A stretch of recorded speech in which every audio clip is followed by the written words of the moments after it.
Hai, jadi hari ini aku mau sharing tentang buku yang sudah aku baca di bulan ini.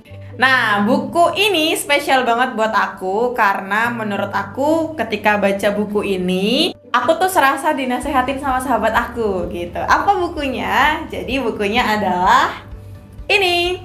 Judulnya adalah Biarkan Cinta Allah Menyembuhkanmu, karyanya Ririn Astutiningrum. Nih bukunya. Boleh ya, nanti teman-teman boleh baca juga. Jadi memang tagline depannya itu adalah Senandung Cinta untuk Sahabat yang Sedang Gundah Gulana. Nah, jadi pas saya mau ambil buku ini, saya tuh lagi ngerasa butuh gitu, makanya kenapa saya ambil buku ini. Dan ternyata ketika saya membaca buku ini memang rasanya seperti dinasehatin sahabat sendiri gitu. Walaupun ini basicnya tentang agama Islam gitu ya. Jadi teman-teman yang mungkin dari non ya nggak usah baca buku ini, kira-kira seperti itulah. Nah, ada banyak hal sebenarnya yang dibahas dalam buku ini karena buku ini tuh ada 200-an halaman, kemudian terdiri dari 7 bab gitu. Mulai dari keikhlasan gitulah poinnya sampai titik akhirnya itu ngebahas tentang pasrah gitu.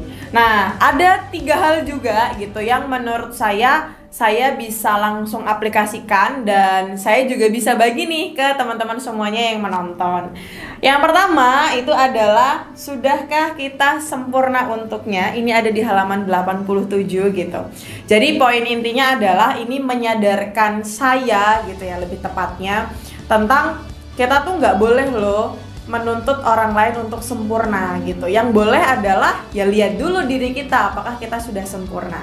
Nah, di sini dijelaskan ada 4 hal gitu yang bisa kita kasih ke diri kita gitu, atau kita ingatkan ke diri kita tentang sempurna ini gitu. Bahwa yang pertama itu tentang sempurna itu kemustahilan. Jadi ya menjadi sempurna itu sesuatu hal yang mustahil gitu, walaupun manusia adalah sesempurna-sempurnanya makhluk gitu, tapi tetap selalu ada kekurangan. Jadi kalau misalnya kita mau menuntut orang lain untuk sempurna, ya kita harus paham bahwa manusia itu memang sesempurna-sempurnanya makhluk, tapi ya selalu pasti ada kekurangannya gitu. Nah, yang kedua itu adalah berkaca dulu sebelum menuntut orang lain untuk sempurna. Apakah kita sempurna? Ya tentu tidak sempurna. Selalu ada kekurangan dalam diri kita. Kalaupun misalnya ada banyak kebaikan, pasti ada keburukan juga di setiap makhluknya Allah gitu. Yang ketiga adalah hindari menuntut tapi berikan contoh. Jadi misalnya kalau kita ke adik kita misalnya gitu ya, jadi kita tuh nggak boleh nuntut dia untuk jadi anak yang pintar. Kenapa? Kita lebih baik ngasih contoh ke dia gitu. Jadi misalnya, Dek, kamu tuh harus bisa ngerjain soal ini misalnya gitu ya, kalau PR gitu. Nah, ini lebih baik kita kasih contoh. Ini tuh cara ngerjainnya begini loh gitu. Baru nanti dia dilepas gitu. Jadi daripada kita menuntut dia, lebih baik kita berikan contoh seperti apa untuk menjadi lebih baik gitu ya. Bukan menjadi lebih sempurna tapi menjadi lebih baik. Dan yang keempat itu adalah mensyukuri. Nah, konotasinya di sini adalah pasangan gitu. Jadi mensyukuri kalau misalnya kita udah punya pasangan yang sebaik A gitu, yang diberikan sama Allah, yang konotasinya adalah udah halal juga gitu ya, bukan yang masih samar-samar gitu lah kira-kira.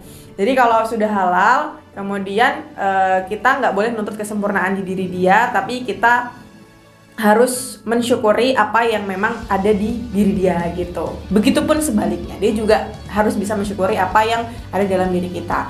Nah, ada poin yang lainnya itu tentang mencintai, memberi, atau menerima.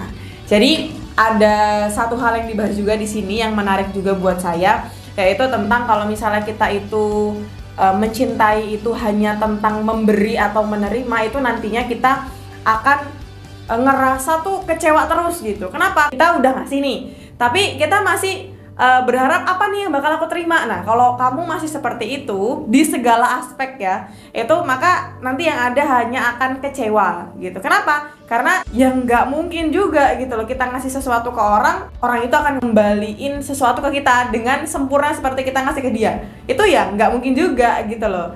Tapi Allah bakal kasih hal lain yang itu memang sempurna untuk diri kita, kira-kira seperti itu. Tapi kalau untuk ke orang lain kita nggak boleh gitu loh, memberi terus kemudian berharap untuk menerima. Lebih baik memberi itu sesuai dengan keikhlasan kita aja gitu. Jadi kita menghindari kata kecewa. Dan yang ketiga yang menarik juga buat saya adalah yang dulu nggak selamanya buruk. Nah, jadi kita nggak boleh ngejudge poinnya di sini. Kenapa? Karena orang yang dulunya buruk belum tentu di akhir hidupnya itu dia masih buruk gitu. Jadi ada kok orang-orang dan banyak bahkan gitu loh di zaman Rasulullah dulu juga gitu loh. Ada orang-orang yang dia tuh buruk banget tapi di titik akhirnya dia menjadi orang yang paling taat gitu. Sedangkan ada juga gitu orang yang dulunya taat banget tapi di titik akhirnya dia menjadi buruk. Itu banyak banget gitu.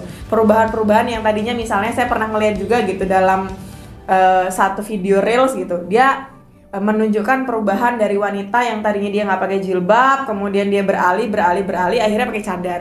Tapi ada juga gitu yang dari cadar tiba-tiba beralih ke nggak pakai jilbab, itu ada juga. Dan kita nggak punya kuasa atas itu gitu. Jadi kita sebagai manusia itu tidak boleh merasa lebih baik daripada orang lain gitu. Dan kita tidak boleh menjudge, oh dia sekarang berbuatnya seperti ini artinya aku lebih baik dan dia lebih buruk gitu. Kemudian nanti kita ngomongin bahwa dia akhir hidupnya juga akan seperti itu dan dia akan tetap seperti itu, nggak boleh juga gitu, karena kita nggak bakal tahu akhir hidup seseorang itu akan seperti apa. Yang menjadi PR adalah bagaimana diri kita ini setiap harinya harus menjadi lebih baik gitu. Jadi untuk lengkapnya silahkan kamu baca sendiri ya di buku ini. Buku ini bisa dicari di mana aja kok. Jadi search aja Biarkan Cinta Allah Menyembuhkanmu. Insya Allah nanti kalau udah baca buku ini akan ada rasa-rasa tersendiri lah. Kalau kita lagi down, insya Allah ada rasa-rasa tersendiri untuk kita bisa bangkit gitu. Terima kasih ya, semoga bermanfaat dan kita ketemu lain kali. Bye.